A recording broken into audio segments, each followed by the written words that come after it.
Shabbat Shalom and welcome back. It's pre or Erev lockdown, as we call it. And for those of us in Toronto, I don't know anyone in Peel, but York Region escaped this time. But clearly, so to speak, the noose is tightening on the pandemic restrictions. And it's going to change everything we do over the next little while. Hanukkah, of course, is hugely impacted. And, of course, for the general community, all the holidays are impacted. In the U.S., of course, Thanksgiving, people are being told to stay home. That is a big deal. The U.S., everybody travels everywhere all the time, and Thanksgiving most especially, much more than Christmas, for example. And I urge you to do what I said last week, which is take it literally and take it seriously. And just remember, if you're over 60, 96% of all COVID-related deaths have been from people over 60. On the other hand, people over 60 seem to have the most self-restraint and are able to stay home and do the right things. And having lived a bit longer, know that there's a long-term goal here called staying alive, and hopefully that will sustain you even through dark days. And of course, we're here. If anyone needs anything from the shul or the office, don't hesitate. Be in touch. We'll see what we can do to help. Of course, we'd love to. And if there's anybody who can help, let the office know that as well. All the help is welcome. The important underlying story right now is truly just limit contact in every which way possible. Give the system a chance to reset. Let the ICUs clear out. Let it go back much more to normal, and we will certainly return to a more normal existence, which is what happened after the first lockdown, and hopefully we can keep it at a basic level until the vaccine, which apparently, I'm not an expert on any of this, but the news is good. The Canadian government has purchased enough, and they got out ahead of the pack. They didn't dilly-dally and wait for a deal. They got out, they bought as much as they could, enough for every person in Canada to be vaccinated. The provinces will distribute the vaccines, and hopefully when they put a system in place, it works. And they're saying now to expect it, I'd like to say soon, but I think it looks like April, if. Might be frontline. I'm not an expert on this. I just know that a lot of people are doing a lot of really good work, and just because we're frustrated and angry and upset does not mean we should take it out on the people who are giving of their days and hours and nights to keep this country safe and healthy. And of course, supporting your fellow human being by not breathing on them and not going to places where they are. And for sure, I mean, it's so obvious that you should wear a mask. Even if you don't believe in wearing masks, out of courtesy to everyone else around you, you should wear it. I mean, you may not believe in the science, but you probably believe in decency, I assume, right? You're fighting for democracy, you're fighting for rights. Well, there are other rights out there other than just pure, absolute right to your freedom. There's also, communal rights in the sense that communities have the right to decide what they want, even if individuals don't agree. Certainly, it's not harmful, and if you believe it is, you might want to stay home, I guess. I don't know how else to resolve that problem. I'm not an expert on resolving intractable problems. What I can tell you is it's time to be careful. What I also want to talk about today is something that is a deep, deep, deep malaise in our world, and we're all aware of it. And it starts off with a simple idea called the zero-sum game. And a zero-sum game is essentially a circumstance in which, for me to win, you have to lose. I cannot win unless you lose. I cannot benefit unless you lose something. And if you win, I lose. And sure, there are lots of things in life which is winners and losers. But it can be argued that a lottery is not a zero-sum game. In a lottery, I could win $5, you could win $1 million. You can't say that I lost. I didn't win the million, but I didn't lose. And even if I lost $1, I paid $1, I didn't lose because I might even get a free ticket. But the idea that if one person wins, everyone else loses. In other words, if somebody wins $1 million, everyone that bought a ticket now has to contribute $10. Or, in the case of many things where you play a board game, yeah, one person wins, everyone else loses. That's a zero sum. But you do have the pleasure of playing the game. So it's not an absolute loss when you don't win a game. But there are times when things are absolute. Yeah, when you clear the table and you take all the cards and you take all the chips, yes, it's winner or loser. When it comes to matters of human relationships, we absolutely know that you cannot have zero-sum games. You cannot have relationships in which if one wins, the other one loses. You can't, in a marriage, have all for one and none for the other. It doesn't work. That's a form of enslavement, which is exactly what slavery is. But if you talk about the bigger picture of zero-sum games are in politics, for example. When your opponent's opinion has to be eradicated entirely so you can be victorious. There is no room for any other opinion or viewpoint entirely. And we see this all the time with politics. We see it with hatred. We see it with intergovernmental wars. We see all these stories of absolute narratives, one trampling the other. And when you have zero-sum games, it's very hard to negotiate. Losers and winners are utterly unequal. For one to win, the other one had to be a loser, not just lose. And I know we can apply this in every which way in our lives. I mean, think about what the insurance industry did with no-fault insurance. That took the zero-sum game out of the insurance business. It doesn't matter whether you're right or wrong. You're not going to get satisfaction here. We're going to assign you both some element, and we're going to pay each other out, and ultimately the insurance industry will figure out how to make money by not having a zero-sum game. And in divorce court, there isn't zero-sum game either. You're not going to go to court, no matter how many people have tried to tell me this. I'm going to go to court, and I'm going to take the kids, and I'm going to take the money, and they'll be left with nothing. It doesn't work that way. I can count on one hand, maybe, the number of people I know who were able to get sole custody of their kids because the courts found their partner incompetent. Never happens.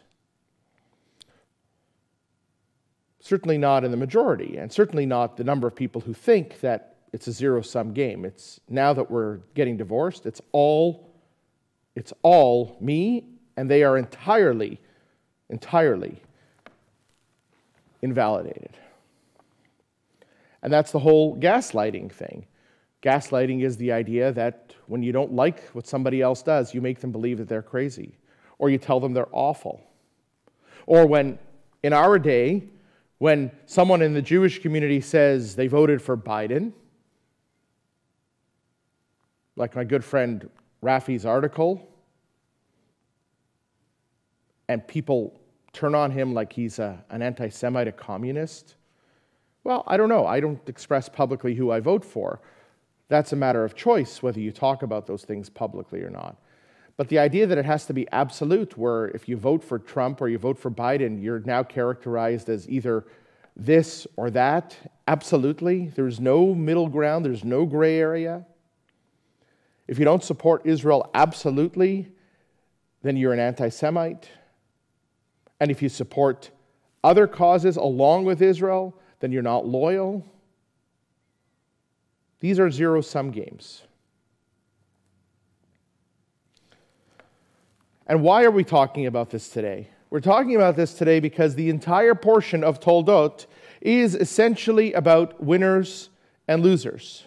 And the problem that we find is that it's absolute winners and losers. The story begins with two children inside their mother's womb fighting for primacy. And here you'd imagine twins in a mother's uterus can get along. Well, they're just babies. What do they know? And the story is told to make it sound like they are fighting the war of the world. Who is going to be in charge?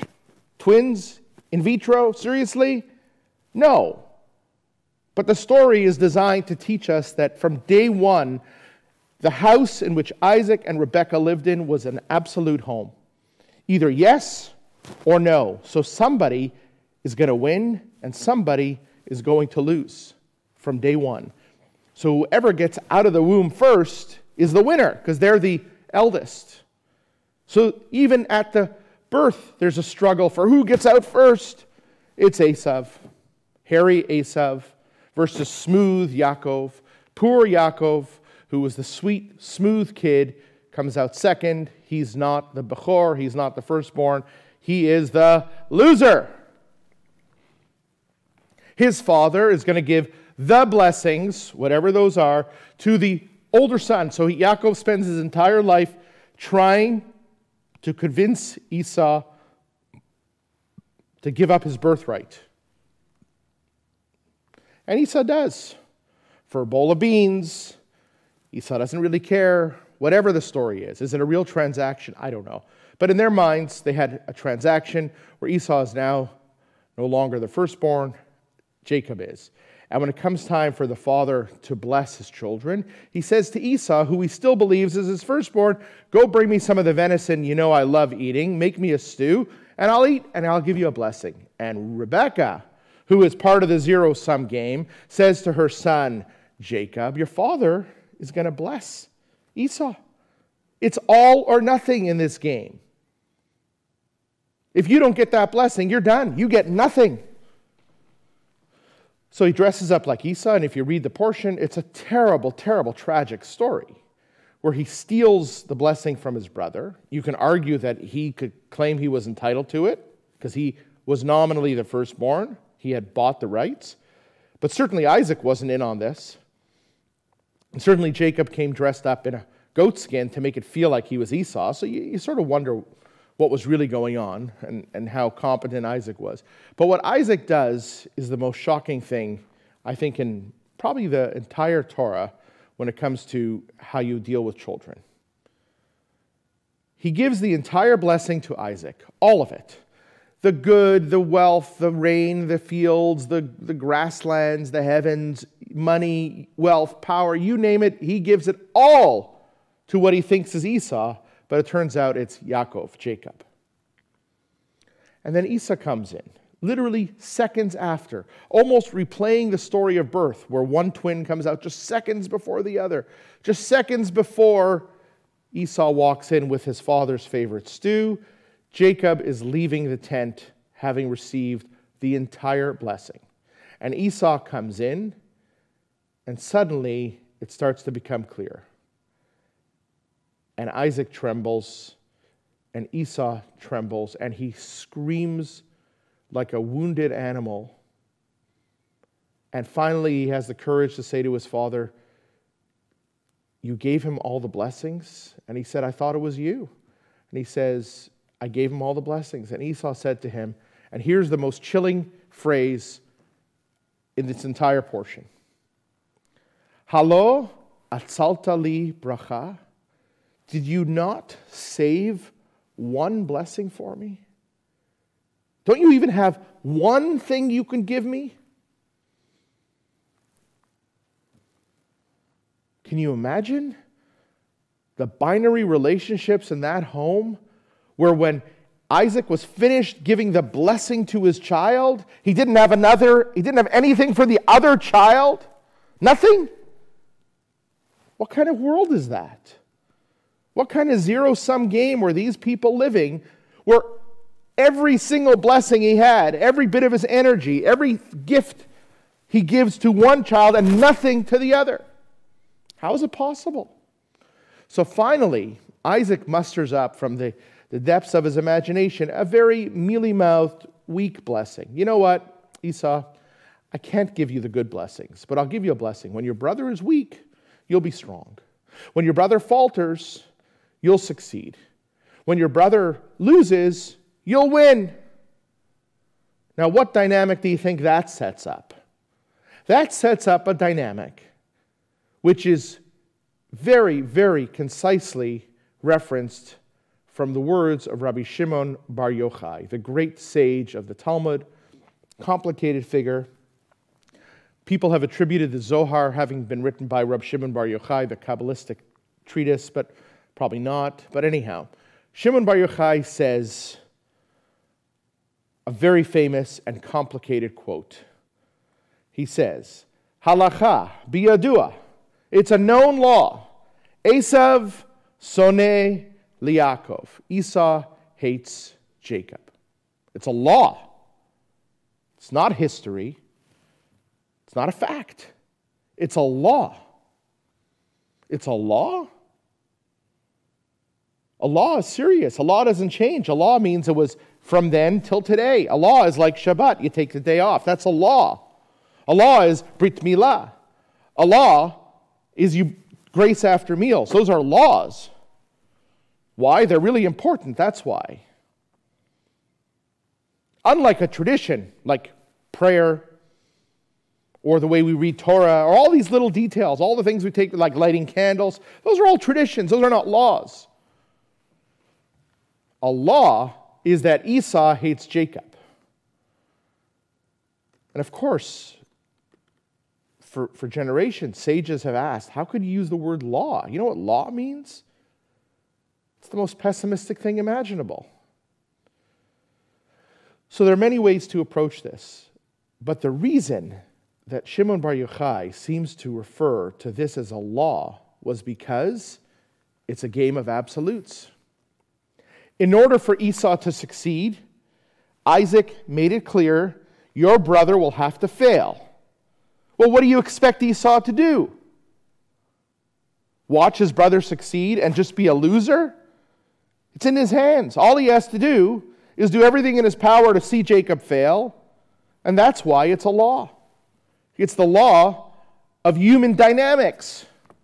It's the way you've set it up. What do you expect to have happen?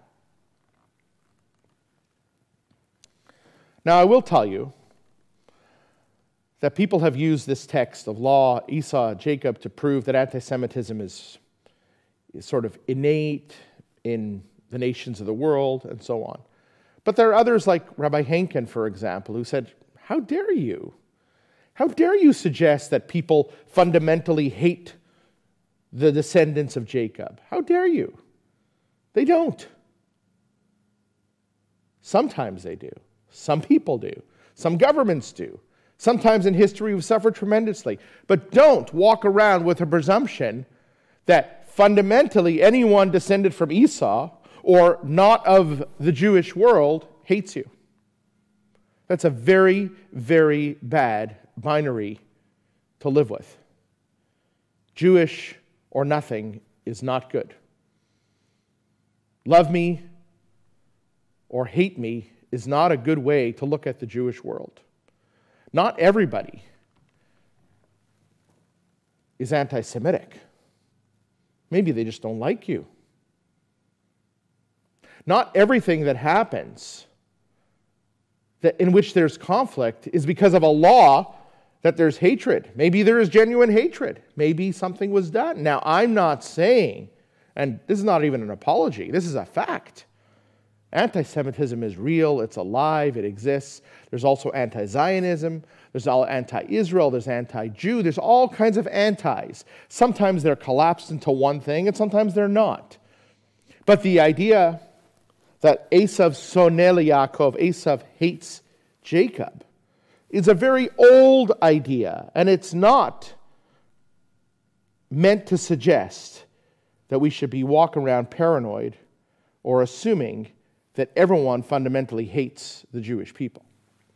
But this zero-sum game is set up years and years and years, thousands of years ago, when it becomes all or nothing with two brothers.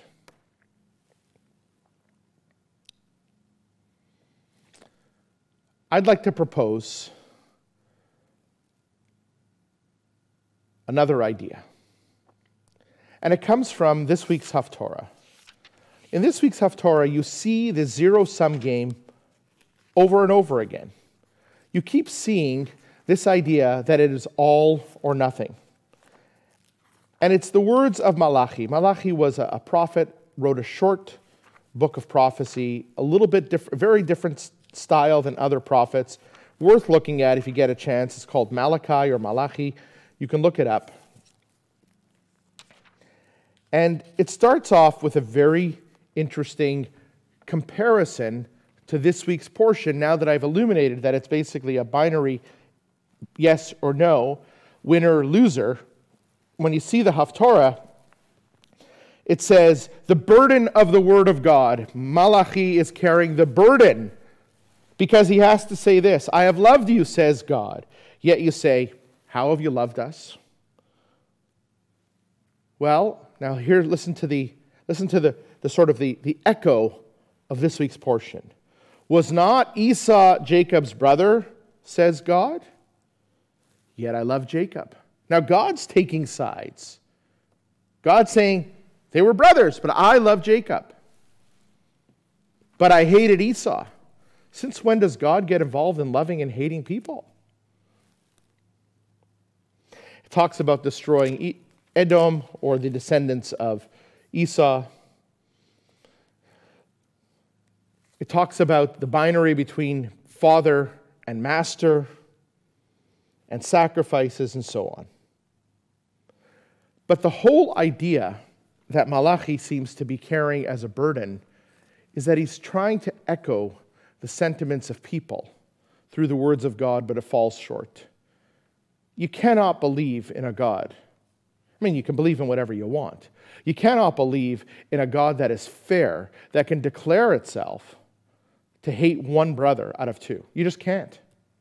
You cannot understand God as hatred. And if you do understand God as hatred, I want no part of your religion or what your outcomes of your religion are. I do not think that the place of human beings is to put God as a hater. That's for people to deal with on this earth. If there's anything great about God, it has to be the purity of love. It has to be. There can be justice, but hatred is not about justice. Hatred is ultimately a sin. Why? Because hatred is a choice. Justice is an obligation. Hate is a decision.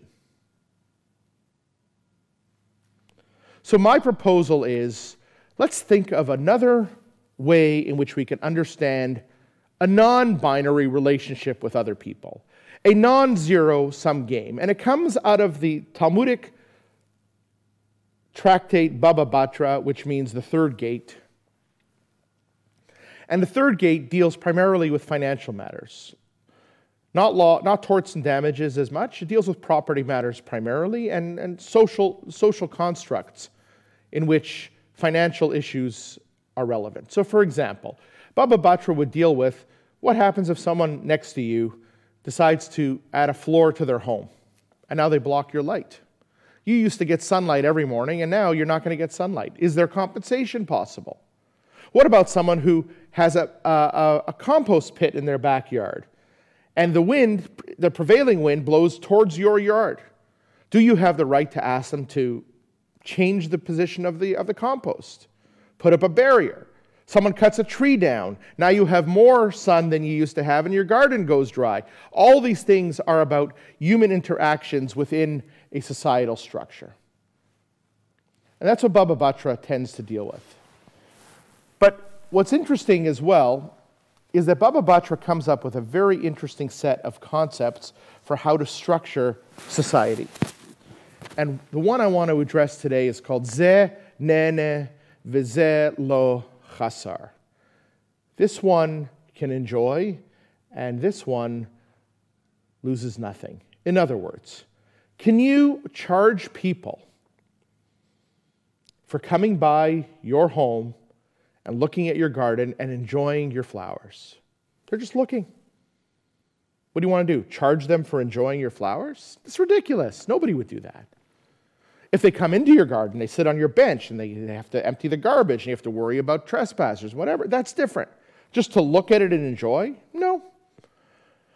What if you have a gigantic backyard? Somebody comes into your backyard, or it's a courtyard. It's kind of like a semi-public place. It's where people would come in before they come into your private place. And someone sits there on the bench and relaxes in the sunlight. Did it cost you anything? Did it cost you anything? No. Do you like it? No. But did it cost you anything? So, zenene, he got to enjoy, he had pleasure, v'zelo chasar, and this one, it didn't cost you anything. So this is a very interesting principle about rights. Because yes, you may be entitled to it, but you have to prove that you suffered some kind of loss. You can't just argue that it infringed on your feeling and comfort level. And let's take this principle a little further. Is it possible that we can apply this to human relationships, where you can enjoy the privilege of having an opinion, and if somehow we find a way that zelo chasar, that it doesn't chip away at someone else's opinion, just because two opinions exist simultaneously? Is it possible? Is it possible to have a reasoned debate about Israel? Is it possible? Is there even a debate to have? No, there isn't a debate to have. You want to read a great book on the debate you can't have? Look at Micha Goodman's, what's it called? Something 67, I forgot, in which he talks about the conundrum of trying to look at both positions and being declared by both sides of the argument as either a traitor to the cause or a hater of the Jewish people.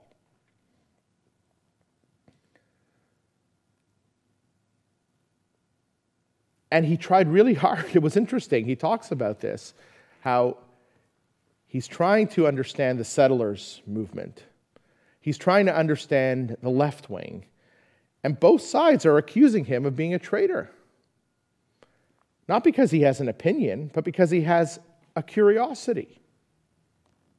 So the idea that one side has to lose in order for the other side to win is so deeply ingrained that a debate is not possible. Now, I do believe there are things that should not be debated, as in both sides being valid. I have a red line. I have a red line about the state of Israel. I do. I have my own red line at which some point, if someone has an opinion about whether Israel should exist or not, I'm not even going to argue that conversation. That is not I'm not an expert, and me personally, I cannot engage in that conversation. I stop there. I'm not prepared to talk about it. But at the same time, there are lots of things that we should be debating, but we don't. And certainly there are red lines that everybody has, organizations have, people have, and there's a way in which we call people out, and there's a way in which we call people out which shuts down the conversation.